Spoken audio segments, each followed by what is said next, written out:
If you've ever woken up in the middle of the night feeling like something unnatural was watching you, you're not alone.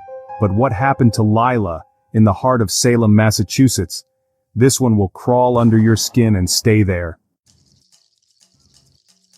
At exactly 2:17 a.m., Lila shot awake, completely paralyzed. She couldn't move a muscle, and something was crushing her chest like an invisible weight pinning her to the bed. Panic flooded her mind, but her body wouldn't respond. No matter how hard she tried, she couldn't scream, couldn't twitch, couldn't blink, nothing. As her eyes slowly adjusted to the darkness of her small apartment bedroom, she saw it. Something was sitting on her, but it wasn't human. It was a dense, shadowy figure, faceless, motionless, just looming on her chest like it belonged there. It didn't move, it didn't speak, it just watched.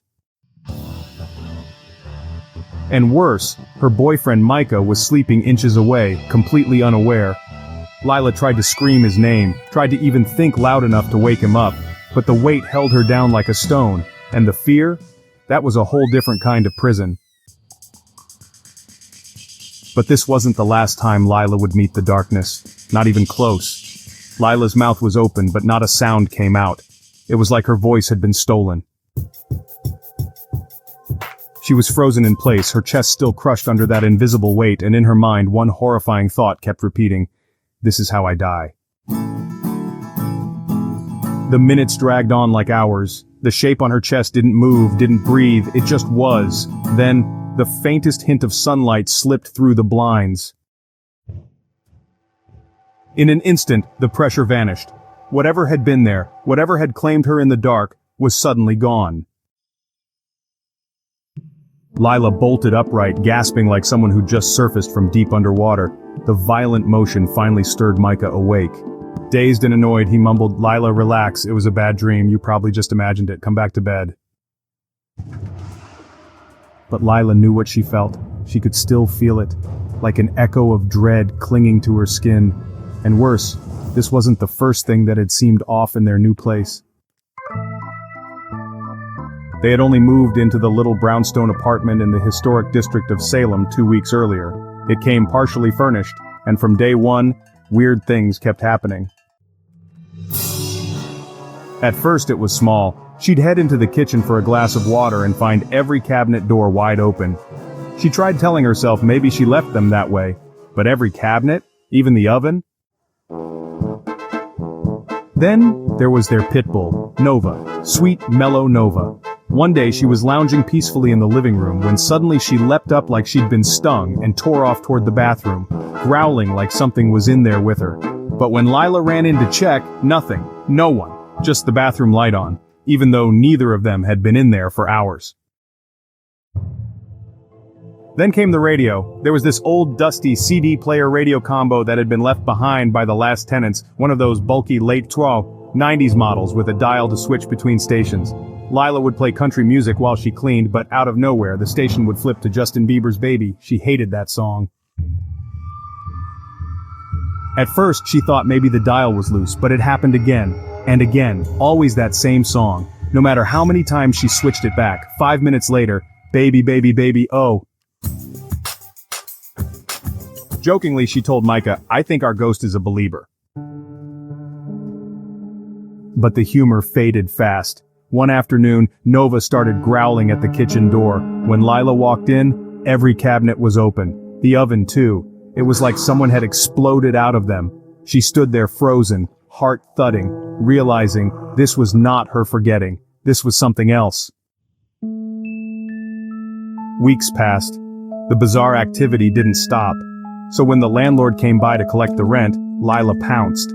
She asked him about the yellow ribbon tied around the tree out front, surrounded by old teddy bears and faded toys. She'd assumed it was some kind of memorial, maybe for a soldier or a local tragedy, but now she had to know.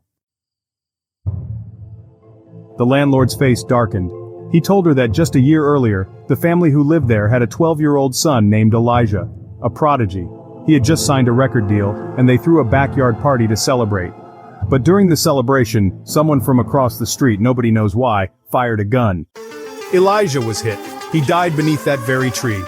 His parents were shattered. Within days they separated, abandoning the apartment and leaving everything behind except their bedroom sets.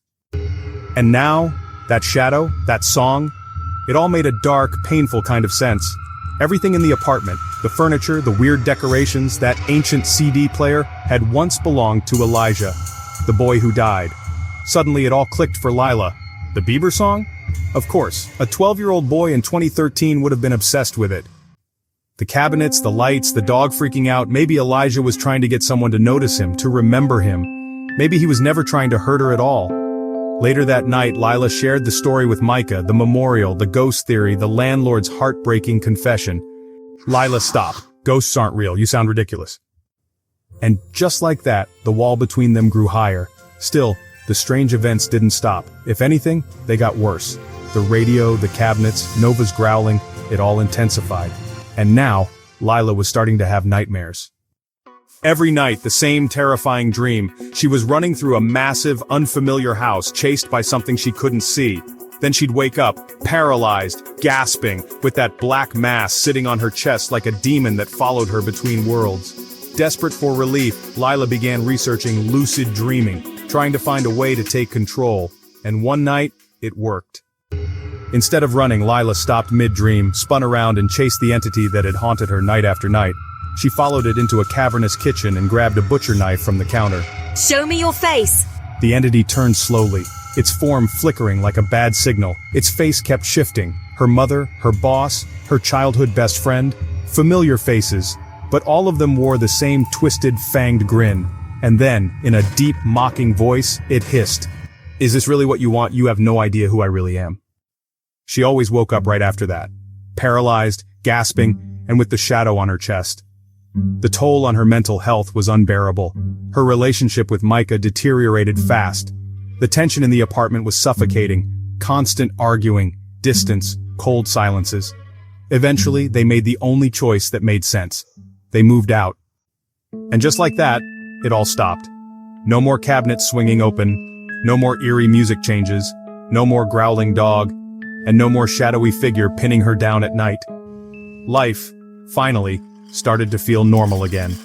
But that wasn't the first time Lila had experienced something unexplainable. 5 years earlier, when she was just 17, something had happened. Something she still didn't understand. After a late shift at her part-time job, she and a few friends decided to hang out at Laurel Creek Park, a quiet, wooded spot just outside town. They parked deep in the lot and wandered through the trails, eventually making their way to a dried-up creek bed hidden beneath a thick canopy of trees. At one point, Lila drifted from the group, drawn to a fallen log that sat perfectly under a break in the trees. She climbed on, sat down, and just breathed in the calm of the night. That's when it hit her. That unmistakable feeling, the one that creeps into your spine when you know someone's watching you. She looked around, nothing, no movement, no sound. She told herself it was just nerves, it was late, it was dark. Her imagination was probably in overdrive, but then came the sound. A deep, low growl, so guttural it seemed to rattle the air around her. She stood up, heart pounding, eyes scanning the tree line, and that's when she saw them. Eyes, staring at her from the blackness between the trees, far apart, too far to belong to something small like a raccoon or deer. And they were high, at least 5 feet off the ground, watching, unblinking, and whatever it wasn't afraid of her. Terrifying if you really stopped to think about it. Those glowing eyes at that height? Whatever it was, it had to be tall. Lila stood frozen, barely breathing. Then the creature growled again, and then again. On the third low guttural rumble, something snapped inside her. She bolted. She tore through the woods toward the parking lot, adrenaline pounding in her ears, and just as she broke through the clearing, Micah, her boyfriend at the time, grabbed her, confused and alarmed. Lila, what are you doing? Why are you running? Something's out there! It growled at me. I saw its eyes. We have to leave, now! But Micah didn't believe her. Of course he didn't. Instead, he smirked and started mocking her.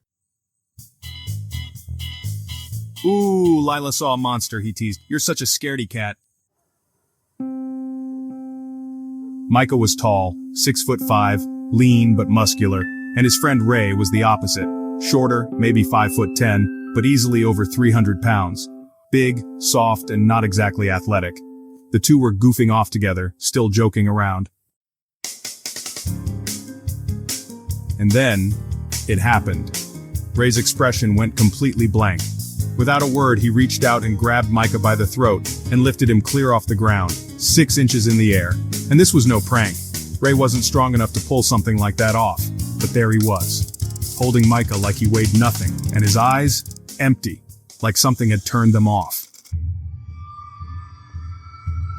Then Ray started speaking, not in English, not in Spanish, not in any language anyone recognized. The words were snarled, guttural, distorted, not human, not from him. Lila's heart nearly stopped. She was paralyzed watching this happen, and somehow she knew this wasn't just random. It was connected to that thing in the woods, the eyes, the growling, the feeling. Whatever she'd seen out there was now inside Ray. And just as suddenly as it had started, it was over. Ray dropped Micah to the ground with a heavy thud, then collapsed himself unconscious. Everyone freaked. They scattered, ran for the cars, left the woods behind. Later, Lila would learn something about those woods that made her blood run cold. Long ago, tucked deep in that forest, there had once been a witch's cabin.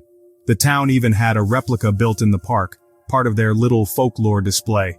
It was a one-room shack meant to represent the real one, a place visitors could walk through and learn about old legends. The real cabin, according to local urban myth, was still hidden somewhere out in the woods. The witch had been executed, like so many women were back then, and rumor had it her spirit still protected the land. So was it a spirit, a guardian, a demon? Lila didn't know. All she knew was that what she saw felt real and terrifying. But her experiences didn't stop there. A year after the park incident, Lila ended up in the ICU after a medical scare. She was lying in bed one night, staring out the window of her 7th-floor room, when she saw something that chilled her to the bone. A woman walking just beyond the window, surrounded by a shimmering teal light, which should have been impossible. There was no ledge, no balcony, no way a person could be there. And just as she was watching, the hospital's emergency alarms began blaring. Code blue. Multiple floors, patients were crashing. Lila believes what she saw that night wasn't just some hallucination brought on by stress or meds. She believes she saw the angel of death, a collector, passing souls into whatever lies beyond. And even after she recovered, the strange continued to follow her. After her release, her family moved into an ancient house, about 150 years old. The kind of place with creaky stairs, hidden passageways, and separate rooms labeled servant and master. Her mom loved it. Antique everything, old wood beams, that smell of dust and stories.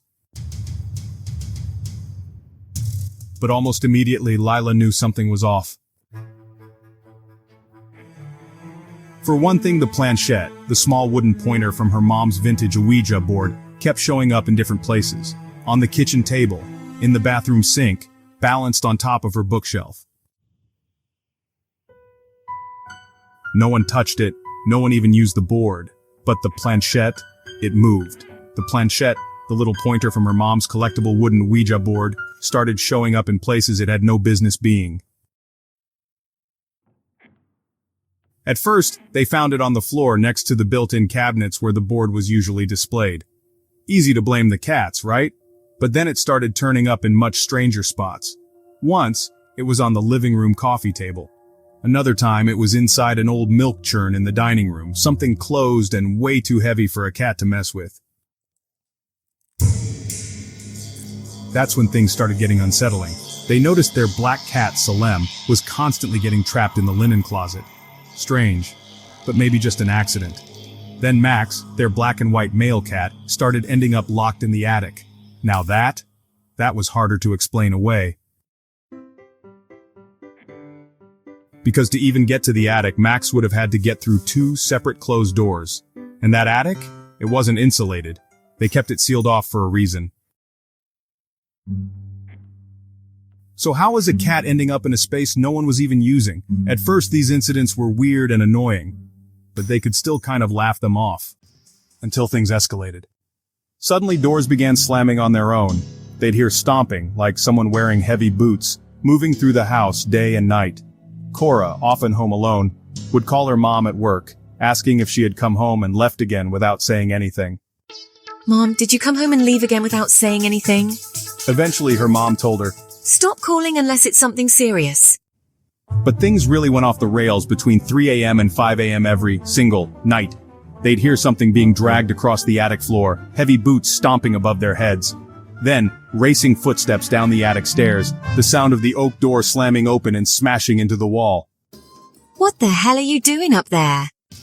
But Cora hadn't moved an inch.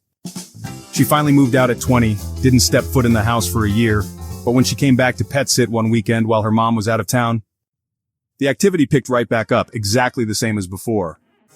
She knew then it wasn't her imagination. A year or two later, Cora looked up the house online and was stunned. It was listed for rent, $600 a month, a full-size 3-story 4-bedroom home with a fenced yard. Either it was crawling with roaches, or there was something still living there, something not human. People have tried to explain away everything she experienced: sleep paralysis, stress, being home alone too much, an overactive imagination.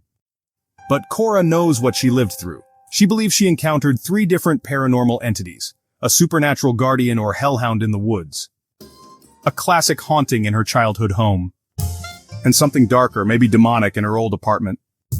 That black mass that sat on her, it wasn't the spirit of a boy who had died, it was something else. Something that used that boy's tragedy as bait to get close to her. And she's grateful, so grateful that she got away when she did. And if you made it all the way to the end of this episode, drop a comment below. I ain't afraid of no ghost. That way I'll know who the real ones are. If stories like this send a chill down your spine and you want more deep dives into the strange, the haunted, and the unexplained, like, subscribe and turn on notifications right now. I love you all, keep an open mind, and I'll see you in the next one.